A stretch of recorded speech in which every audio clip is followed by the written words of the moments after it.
Welcome to Penrose Learning, where we make understanding easy. You start by getting direct access to the Red Fiber device now.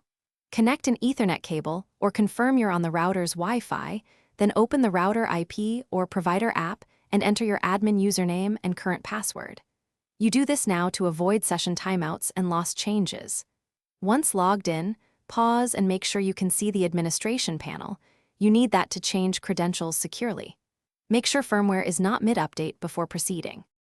Once in the admin area, navigate to the password or security section and select the field you're changing, admin login or SSID key. You should create a strong password, 12 or more characters, mix uppercase, lowercase, numbers, and symbols. That prevents brute force attacks. Enter it twice to confirm, then save. Make sure to update any saved credentials on your devices or a password manager immediately, because changing the router password will disconnect automated logins otherwise.